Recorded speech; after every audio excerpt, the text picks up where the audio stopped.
There's an EU and a Russian devblog, and they both concern apparently carriers. So let's start with the EU one. What does wargaming have to offer us today? What does wargaming have to offer us today? We can turn down music a bit.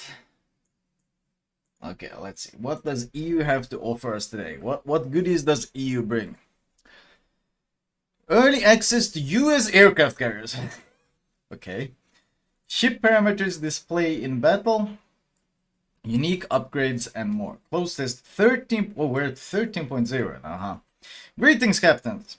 We have exciting information to share about some additions that are entering close testing for update 13.0.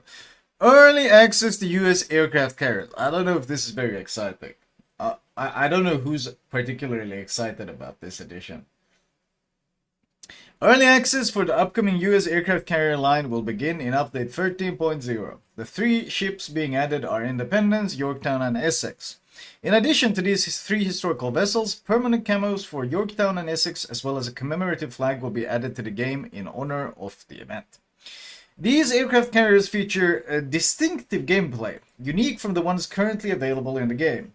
They will only have access to 1 standard squadron, torpedo bombers, but are supplemented with 2 tactical squadrons consisting of attack and dive bomber aircraft. Bro, this already sounds terrible. Because these tactical squadrons are consumables. They're literally consumables. So, in other words, shooting down planes will have even less of an impact because you're shooting down a consumable. That's just gonna recharge. Jesus. To 2 squadrons that are completely immune to being deplaned. 2 out of 3. What? This is...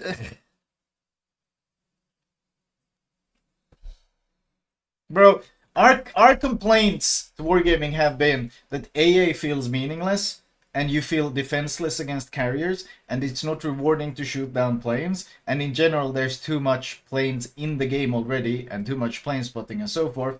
And their response to this is to add a line where 66% of the squadrons available are fucking never-ending unlimited consumables.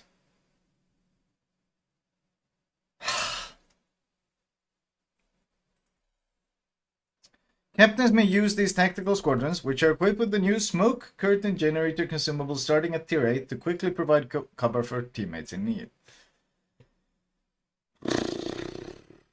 Wow. Ship parameters display in battle. We've added a feature that enables players to see various ship parameters while in battle. Wow, you caught up to mods from 6 years ago? Impressive. Essentially, players will be able to click on enemy and allied ships in the team window before or during a battle. Press and hold the tab key to access this window. Once selected, a tooltip will appear providing information on the selected ship, such as hit points, armament ranges, movement speed, and possible consumables, among other parameters. Yeah, this is literally they added a mod that's been in the game for like, I think 6 or 7 years. They added it as part of the game. This feature also allows players to hover their mouse over attributes such as shells, torpedoes, and consumables in battle and receive the data for those items, similar to how this functions in port. Incredible. Incredible. It's important to note that this mechanic will show the best possible parameters achievable for enemy ships and allied ships that have not been spotted by your ship. For allied ships that your ship has spotted, actual parameters and chosen consumables will be displayed in the tooltip. As for enemy ships, the reason for showing only their best possible parameters is to not reveal their equipment, actual parameters, or overall strategy prematurely. As a result, enemy ships may have lower or different specifications in actuality than what is displayed in the tooltip. Yeah, that's not going to be confusing at all for the average player, especially since your teammates show accurate numbers and the enemy team only shows potential numbers. The best possible parameters would include any possible bonuses from commanders, upgrades including unique upgrades, signals, and modules. This feature will not include factors such as unique commander talents, weather conditions, dynamic effects, or triggerable skills such as Dazzle, Adrenaline Rush, or Fearless Brawler. We decided to add this feature in order to provide our players with as much information as we can in a succinct. How do you pronounce that? I know what it means, an accurate or a compressed, summarized version. Second? easy to access format without having to memorize values present in our plethora of in-game content.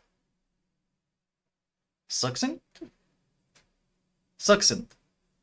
In a succinct, easy to... That might be it. That might be it. That's one of those English words that are not pronounced anywhere near at the way they're written. Succinct? Yeah. Unique upgrade. I mean, this ultimately this is good. This is good. This is mods being made a part of the game, which is at this point this is a good addition because Wargaming is flooding the game with so many different premiums, so many new lines, so many gimmicks, so many funny buttons, so many everything that even for people who play this game every day like me, it's hard to keep track of what every ship can do. So this is absolutely a good addition. This is a good addition. I hope it doesn't fuck with the performance or cause any new bugs or whatever. If it doesn't, then thumbs up on that one. This thing is retarded, but this is a good addition.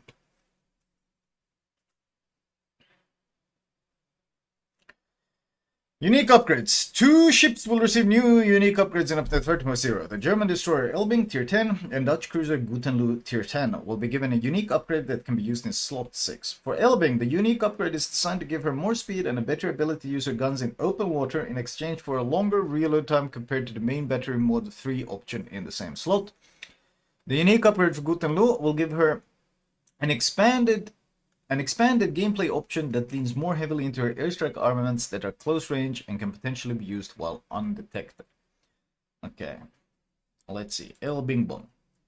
Main battery reload time, -6. So, unlike the -12 that you normally get. That's actually, it didn't used to give you reload. Maximum ship speed, while engine boost consumables is +12, but main battery traverse at +100%.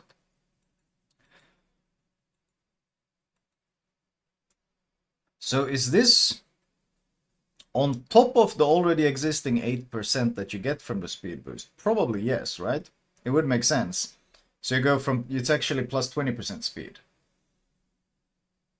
So +20% speed by speed boost and -6 main battery. What they're not mentioning here actually, which is pretty significant, is that you don't get the turret traverse penalty. Which is absolutely a real thing, because normally when you run the reload mod on El Bing Bong, you get -13% turret traverse penalty. Something that you can absolutely play around. But I think it's what? 20.7 second turret traverse? And this is running... Well, this is without the turret traverse. So this is kind of clunky. This is kind of clunky, actually. But with that build, you're not going to have the 13-second penalty, and you're going to have 100% faster, which I assume means the stock, I think, is 18, so you're going to have, what, 9-second turret traverse? And you're going to have 20% speed boost. 20%. 45.6 knots. And I mean, you don't have to give up your smoke. You don't have to give up your smoke. You don't actually have to give up anything, really. And your speed boost lasts... I mean, at this point, it's going to be absolutely worth slotting the extra duration. You're absolutely going to be slotting the extra duration for speed. Yeah, that's good. That's probably going to be pretty strong. What, 156 second consumable action time, so 2.5 minutes action time. And you get with this build, you get 4 of them. So what you actually can do with that. Normally in Elbing, you often have to utilize a lot of smoke to deal damage, especially if you're fighting strong ships. It's objectively gonna be, I think, a free upgrade. I think it's just straight up an upgrade. It's straight up an upgrade. Them adding the -6 reload, I don't think that was there before, is actually fucking huge. Because losing 12% reload is pretty brutal, but you only lose 6% reload. But you get rid of all the turret traverse issues, and you get a massive speed boost increase while in no way compromising your build. Which means now you can use speed boost to open water gunboat, and then when speedboat runs out, you smoke up, and then you farm from smoke, and then when smoke runs out, then you speed boost again, and you're zipping around at like 45, 46 knots. It could actually be really good. It could objectively be really good. May I ask what your captain build? Sure. This is just full farming El Bing Bong. With the super extra heavy AP and reload and range. Full farm El Bing Bong. But like, max DPM, yeah, I think like your max DPM is gonna drop. Your potential DPM drops by 6%, but I think your effective DPM is gonna be a lot more efficient. Especially if you're open watering and you need to get out of range of, let's say, secondary, so you can open up like a Schlieffen pushes in. You have to get out of the range of his secondary so you can start farming. It's gonna be much quicker. So I think effective DPM in battle might go up. And the traverse speed makes it much comfier to play. And the speed is going to make you much faster on the map. This is legit a straight up upgrade.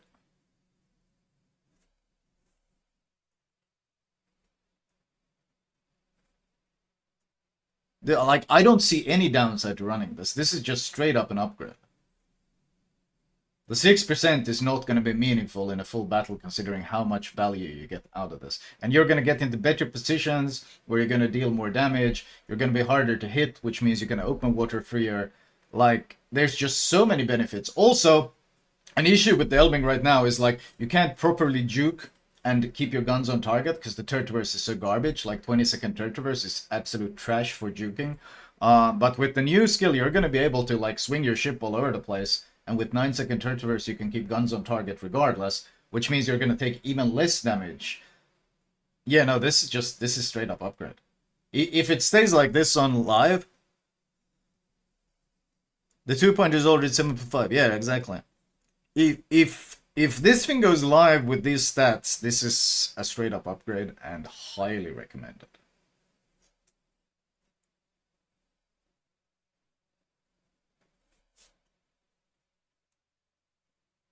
Shouldn't it say reload is plus 6%? No, main battery real time -6. The way it goes, it always shows -12, -6. It's a positive. It's a positive. If it said +6, then it would be a trade-off. Then I would consider a trade-off because we're talking 18%. That's a lot of DPM lost. But it's just 6%, which is, yeah, no, high recommendation on this one. If it stays like this, highly recommended. Good and glue. Slot 6 affects airstrike armor and charges +1, airstrike reload -25. That seems, they've nerfed it a couple times, but it still seems really strong. So wait. So you'll be able to stack this one, which is -20, with that one. Let's see, Michael de Ruiter. Don't we have the build for the faster cooldown? Yeah, we got the -10 aircraft prep time there. So we're already sitting at 68. 68. And more importantly, it gives you an extra charge, which means whenever you're not when you're not in range, you get more benefit from the faster reload. Which means if you're outside the range of your airstrike, you can stack up to 3 of them. And then when you get in combat, you can drop 3 charges. Well, obviously you don't want to drop 3 at a time, but you can start dropping every 15 seconds. You can drop a strike, and you can continue that for a long time because they keep recharging behind each drop. So you're gonna have a 51-second reload, provided you have 3 charges ready, and you start dropping them every 15 seconds. Jesus. You're gonna be able to drop 4 with every 15 seconds, and then the next one after that isn't even gonna be far along. Actually, you might be able to drop 5 with 15-second breaks. Like just airstrike, shoot, airstrike, shoot, airstrike, shoot, airstrike, shoot. That's so much fucking fire pressure on a target. God damn. This thing seems really strong as well. This seems really strong. On huge open water maps, especially with carrier spotting, it might not be as strong. But honestly, Gotenlu guns are kind of junk. Well, the reload isn't that bad. 13.2. Fire chance 21.5 though. I think the issue was more the dispersion on them. The guns are pretty but this thing, above all, this thing seems really fun, but I think it's also going to be really strong. I think it's going to be really strong. This is going to be so Ebola to play against, though. This is going to be so Ebola to play against. Like, I think this is going to be really strong as well.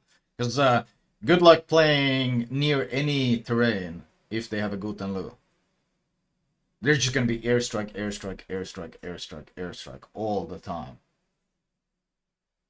Become a CV without being a CV. Yeah, but at the same time, Guten can stealth drop these. Guten has what? 10-3 conceal, and aren't these like... They're 13 km range. Guten can easily stealth drop these. And he can drop a ridiculous amount of these. Absolutely ridiculous amount of these.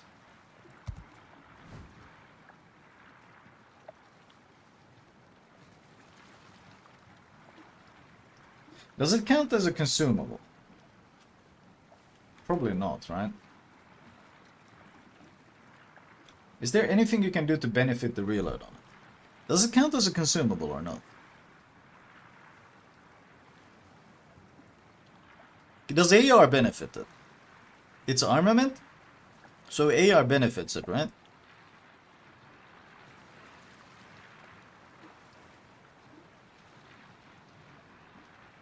Yeah, no, both of these upgrades seem ridiculously strong. Highly recommended, both of them. They seem really strong. Elbing is a straight up upgrade, and I think Gotenlu is probably also going to be a straight up upgrade. There are situations where you can't use your guns, but as long as you're within 13 kilometers of any target, you can use your airstrike. AI works. Wow, it's going to get really obnoxious then. Content additions and changes. Additions, but whatever. Let's see.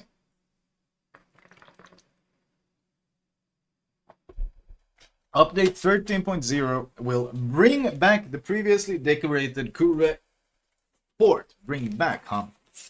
We saw a lot of interest in this port during our early access event for the recently released Japanese battleship, so we wanted to bring this incredible port back with a few changes. The dragons present for the early access event, as well as other small details, will be removed. The stormy weather, as well as the music and ambient sounds, will remain. This port will be available for the next couple of updates, and we'll once again evaluate player feedback. So the content addition is an old port with some stuff taken away. Jesus. They're really suffering without the art department, man. Holy shit, they're really suffering without the art. Wait, is that it? No, there's more. Okay, good. Further, the Eat, Play, Talk 2023 flag and the Wicked Team patch will also be entering the game. Finally, we will be introducing content to the game as part of a collaboration with YouTuber and Twitch streamer The Russian Badger. Who? Among the content introduced will be the new claustrophobic commemorative flag, the Russian Badger commander with the unique voiceover, and the USS Lobsterminator permanent camo for the American battleship New Mexico. What the fuck? This content will be distributed. Who? Who the fuck is the Russian Badger? Why is he getting all this shit in the game? The Russian Badger. Okay, so he's got a lot of a lot of subs. I thought it'd be funny to. Okay, he's got a lot of subs. Like, almost 6 million subs. But what the fuck does he have to do with World of Warships?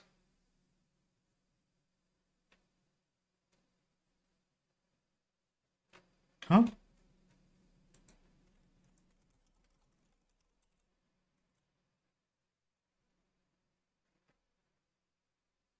Based on this, his last World of Warships vid was like... How long ago? 3 years ago. And then he did a sponsored video 3 years ago.